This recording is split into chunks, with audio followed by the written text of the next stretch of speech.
मित्रों, मैं राहुल लाल। आज चर्चा करेंगे हिंडनबर्ग रिपोर्ट के आने के बाद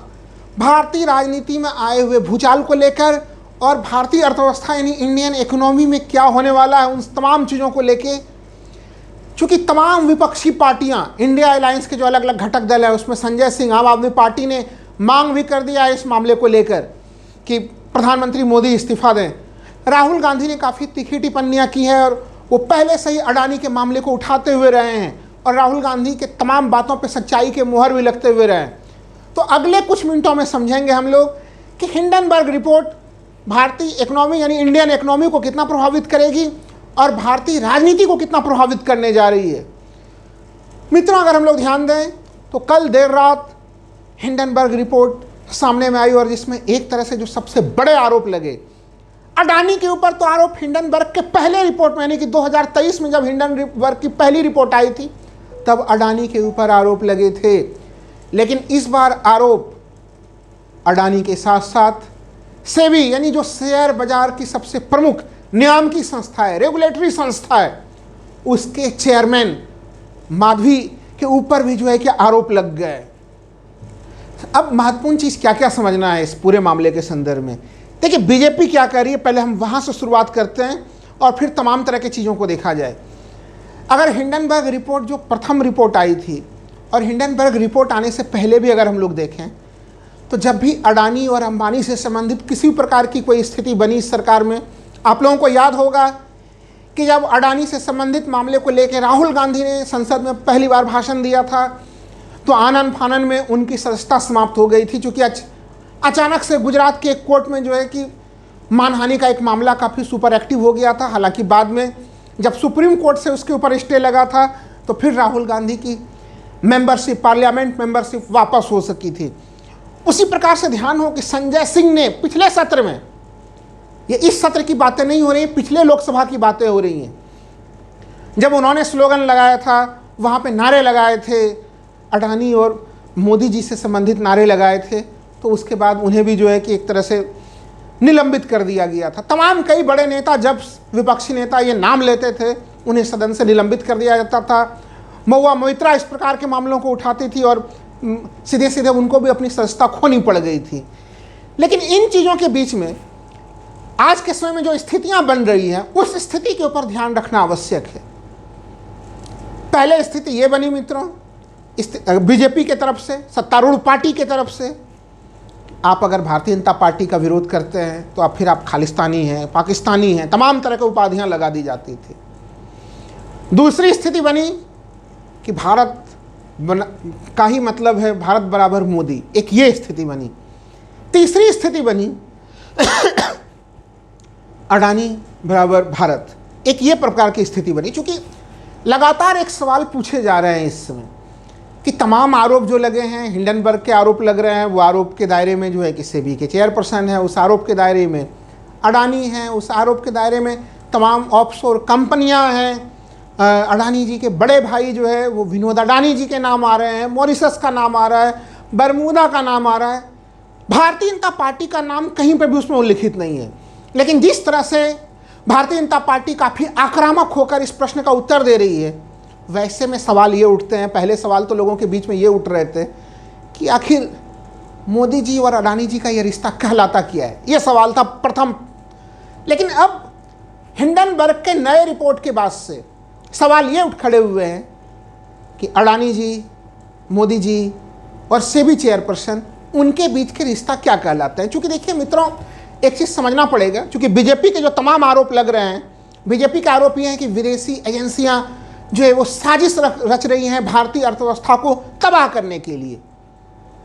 ऐसे स्थिति में देखिए सबसे महत्वपूर्ण सवाल उठता है कि अगर हिंडनबर्ग जैसी संस्था भारत के ऊपर भारतीय अर्थव्यवस्था को तबाह करने के लिए झूठे आरोप लगा रहे हैं, तो फिर इसको लेके अब तक अडानी जी ने क्या उनके ऊपर, हिंडनबर्ग के ऊपर क्या कार्रवाई की, भारत सरकार ने अंतर्राष्ट्रीय स्तर पर हिंडनबर्ग के ऊपर क्या कार्रवाई की। मैं तो कह रहा हूं कि अगर विपक्ष जेपीसी की मांग कर रहा था ज्वाइंट पार्लियामेंट्री कमेटी की, और राहुल गांधी ने आज भी उस मांग को दोहराया है, तो भाई ज्वाइंट पार्लियामेंट्री कमेटी बनाते और उस कमेटी के माध्यम से, चूंकि देखिए अगर ज्वाइंट पार्लियामेंट्री कमेटी जो बनती है मित्रों, उसमें सत्तारूढ़ पक्ष जो सत्ता में है जिसके जिस अनुपात में सांसद होते हैं उस कमेटी में भी उसी अनुपात में उसकी मेंबरशिप प्राप्त होते हैं। यानी मैं सामान्य रूप से कहना चाह रहा हूं कि अगर अभी ज्वाइंट पार्लियामेंट्री कमेटी आज बने, या फिर जब पिछले लोकसभा में तो और भी भारतीय जनता पार्टी प्रचंड बहुमत में थी, तो उसमें तो उनकी संख्या और ज़्यादा होती इस पार्लियामेंट्री कमेटी में, लेकिन उसके बावजूद ज्वाइंट पार्लियामेंट्री कमेटी के मांग को सत्तारूढ़ पार्टी ने तब भी खारिज किया और अभी भी खारिज करते हुए नजर आ रहे हैं। आज सवाल इसलिए महत्वपूर्ण हो गया है मित्रों कि आप लोगों ने देखा होगा कि इस पूरे प्रकरण में माननीय सुप्रीम कोर्ट ने जो जांच की मुख्य रूप से जिम्मेदारी दी थी, वो जिम्मेदारी सेबी को दी गई थी। और वैसे भी अगर हम लोग देख लें तो शेयर बाजार से संबंधित सबसे बड़ी रेगुलेटरी अथॉरिटी, सबसे बड़ी नियामकी संस्था कोई अगर है तो सेबी है। लेकिन सेबी चेयरपर्सन के ऊपर जो आरोप लग रहे हैं कि उन्होंने निवेश किए, कहाँ, बरमूडा में निवेश किए, उन्होंने जो है कि मॉरिशस में निवेश किए और ऐसे कंपनियों में निवेश किए जो कहीं न कहीं धन शोधन से संबंधित थे, तमाम दूसरे चीज़ों से संबंधित थे, जिन कंपनियों के ऊपर ये आरोप लगे कि वो कहीं न कहीं आर्टिफिशियली अडानी ग्रुप के शेयर को ऊपर बढ़ाने का प्रयास करते हैं, तमाम दूसरे प्रकार के प्रयास करते हैं। और मित्रों, वैसे स्थिति में अगर जिसके ऊपर जांच की जिम्मेदारी है,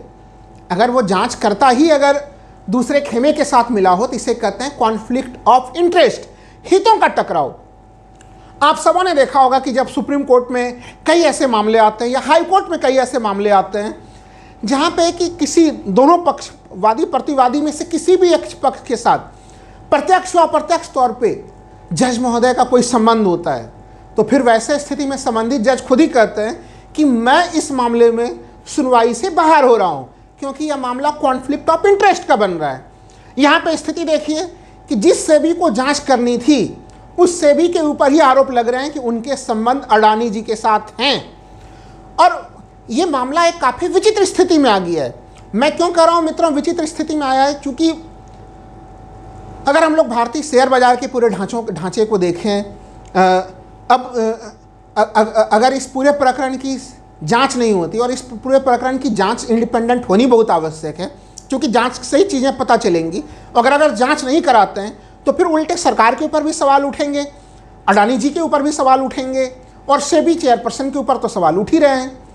तो जांच आपको करानी पड़ेगी, और स्वतंत्र और निष्पक्ष जांच के लिए काफ़ी आवश्यक है कि सेबी चेयरपर्सन प्रथम दृष्टिया इस्तीफा दें। अगर वो इस्तीफा नहीं देती हैं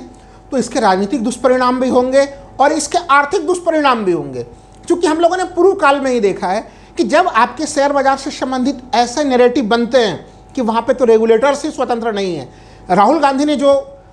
चीज़ें कही हैं, उनके जो वीडियोस जो उन्होंने जारी किए हैं, जो उन्होंने ट्वीट किए हैं, उसमें बड़ा अच्छा चीज़ उन्होंने कहा है कि एम्पायर का जो आपके जो एम्पायर होते हैं खेल में, उनका कहीं न कहीं निष्पक्ष और तटस्थ होना बहुत आवश्यक होता है। ऐसे स्थिति में विदेशी पूंजी निवेशक कैसे यहाँ पे निवेश करेंगे? और अगर कल्पना कीजिए कि जो FDI है, FII है, जो तमाम इस प्रकार की चीज़ें जो विदेशी पूंजियाँ आती हैं भारत में, अगर उनका विश्वास और भरोसा डगमगाता है तो भारतीय अर्थव्यवस्था के ऊपर कितना गलत प्रभाव पड़ेगा। इसलिए होना तो ये चाहिए था कि शेयर बाजार मंडे को खुले उसके पहले ही सेबी प्रमुख का इस्तीफा हो जाना चाहिए था, लेकिन वो इस्तीफा होते हुए कहीं नज़र नहीं आ रहा। अब मैं फिर से एक उस मूल सवाल पे आता हूँ जो भारतीय जनता पार्टी उठा रही है कि विदेशी एजेंसियों के ऊपर कैसे विश्वास करें। मित्रों, विश्वास करने की यहाँ पे कोई बात नहीं हो रही है। कोई नहीं कह रहा है कि हिंडनबर्ग पर सीधे विश्वास कर लीजिए। बात यह है कि हिंडनबर्ग के जो आरोप हैं उसमें उन आरोपों की जांच होनी चाहिए निष्पक्ष और तटस्थ तौर पे, क्योंकि राहुल गांधी जो तमाम आरोप पहले से लगाते रहे हैं, हिंडनबर्ग रिपोर्ट 1 में जो आरोप लगे, आज जो फिर से हिंडनबर्ग ने फिर से नए आरोप लगाए, उनमें कोई विरोधाभास नहीं दिखाई दे रहा है। लेकिन विरोधाभास कहां दिखाई दे रहा है मित्रों? विरोधाभास दिखाई दे रहा है केंद्र सरकार, सेबी और अडानी के संबंधों के बीच में। ऐसा मैं क्यों कह रहा हूं मित्रों? कांग्रेस नेता जयराम रमेश ने कुछ गंभीर सवाल उठाए जिसके तरफ मैं भी आपका ध्यान आकर्षण कराना चाहूँगा। उन्होंने कहा है कि देखिए, जो ट्विटर पे सेबी है, सेबी ने अपने ट्वीट अकाउंट को पर्सनल कर दिया, उसकी सूचनाएं सार्वजनिक नहीं है आज के समय में। और कल से जब सबों की नज़रें कल हिंडनबर्ग रिपोर्ट के बाद से सेबी के ऊपर है, सेबी क्यों इस तरह से इस प्रकार की हरकतें कर रहा है जिसके कारण सेबी के ऊपर और उंगलियां खड़ी हों? तो सबसे पहले तो सेबी को अपने ट्विटर अकाउंट को पब्लिक कर देना चाहिए, उसको प्राइवेट नहीं रखना चाहिए उसको, क्योंकि आपको ध्यान हो कि सेबी एक तरह से वो एक सार्वजनिक संपत्ति है, वो उसके ऊपर जो सूचनाएं दी जाती हैं उन सभी सूचनाओं के ऊपर देश के 140 करोड़ जनता का अधिकार है। और आप जब उसे पर्सनलाइज कर देते हैं, उसको आप प्राइवेट कर देते हैं जब उसे, तो उन सूचनाओं से बाकी लोग वंचित रह जाते हैं। तो क्या सेबी पुराने परिपत्रों को, जो कांग्रेस के आरोप हैं कि वो पुराने जो परिपत्र उन्होंने जारी किए होंगे अडानी जी के समर्थन में, या तमाम जो दूसरे लेटर्स जारी किए थे उनको डिलीट करने के प्रयास चल रहे हैं? इसको मित्रों कहते हैं चोर के दाढ़ी में तिनका। सेबी के ऊपर सवाल खड़े हो रहे हैं और सेबी ने अपने ट्विटर अकाउंट को सार्वजनिक नहीं रखा है, उसको प्राइवेट कर लिया है। मित्रों, इस संदर्भ में एक बहुत महत्वपूर्ण चीज़ की तरफ मैं ध्यान दिलाऊंगा। जब अमेरिका के पूर्व राष्ट्रपति ट्रंप थे, ट्रंप जब कोई आलोचना किया करते थे ट्विटर पर, ट्रंप उन्हें ब्लॉक कर दिया करते थे। तब यह मामला अमेरिकी सुप्रीम कोर्ट में गया था मित्रों, और अमेरिकी सुप्रीम कोर्ट ने तब आदेश दिया था ट्रंप को कि आप अमेरिकी राष्ट्रपति हो, कोई व्यक्तिगत नागरिक नहीं है कि आपकी सूचनाएं, आपके निजता का अधिकार वाला मामला नहीं चलेगा। हर व्यक्ति को, हर अमेरिकन सिटीजन को यह जानने का अधिकार है कि अमेरिकी राष्ट्रपति क्या सूचना दे रहे हैं। उससे संबंधित सूचनाओं के ऊपर हर अमेरिकी व्यक्ति का अधिकार है। बिल्कुल वही परिस्थितियां, वो स्थितियां यहाँ पे ईडी सेबी को लेकर भी है, और सेबी इसमें फंसती हुई नजर आ रही है। जो बीजेपी के बड़े आरोप होते हैं कि विदेशी एजेंसियों के आरोपों को क्यों गंभीरता से लिया जाए, बीजेपी के लोगों को भी यह समझना पड़ेगा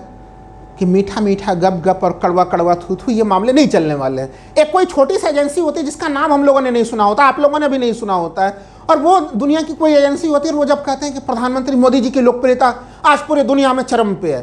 तो वो एजेंसी और प्रधानमंत्री की लोकप्रियता का बखान बीजेपी के तमाम नेतागण करते हैं कि मोदी जी की लोकप्रियता कितनी बढ़ गई है। तब तो वो विदेशी एजेंसी बहुत स्वीकार्य है जब वो विदेशी एजेंसी प्रशंसा करे। लेकिन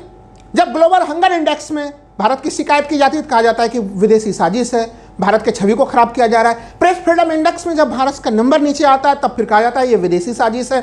और भारत की छवि को खराब करने के लिए। ये दोहरे मापदंड, दोहरे रवैया जब आप चलाएंगे तो सवाल खड़े होंगे। और मित्रों, एक जो सबसे महत्वपूर्ण चीज़ है कि जब पिछले वर्ष इसी मामले पर सुप्रीम कोर्ट सुनवाई कर रहा था, तब इसी सेबी ने कहा था कि जो पूरे के पूरे मनी लॉन्ड्रिंग से संबंधित और दूसरे तमाम काम जो हो रहे हैं बरमूदा के माध्यम से और दूसरे मॉरिशस को लेके, उन दोनों कंपनियों के ऊपर जो आरोप लगे थे, तब सेबी को सुप्रीम कोर्ट कह रहा था कि आप जल्द से जल्द जांच को पूरा कीजिए। और सेबी कह रही थी कि मामले में बहुत कुछ छुपा हुआ दिख रहा है, मामले में काफ़ी जटिलता है, और उन जटिलताओं के कारण हम जांच के लिए हमें लंबी अवधि का समय चाहिए। तो सोचिए कि इन मामलों को ही सेबी बहुत गंभीर मान रहा था। जिन कंपनियों को लेके सेबी काफ़ी गंभीर था, उन्हीं कंपनियों में आज आरोप लग रहे हैं कि सेबी प्रमुख के ही जो है कि पति पत्नी दोनों के पैसे वहाँ पे काफ़ी निवेश किए गए हैं। उसमें करीबन 9 लाख डॉलर प्रारंभिक सूचनाएं जो हिंडनबर्ग के आरोप के अनुसार वो सूचनाएं हैं। 2 पन्नों का पत्र जरूर जो है कि जवाब में जारी किया गया है सेबी प्रमुख की तरफ से, लेकिन उसमें मूल मुद्दों का जो जवाब मिलना चाहिए वो मूल मुद्दे का जवाब नहीं है। तो ऐसे स्थिति में कहीं ना कहीं ये मामला जिस तरह से राहुल गांधी ने उठाया, पूरा विपक्ष उठा रहा है, और मंडे सुबह को शेयर बाजार की जो प्रतिक्रिया होगी वो किस रूप में होगी। लेकिन कहीं न कहीं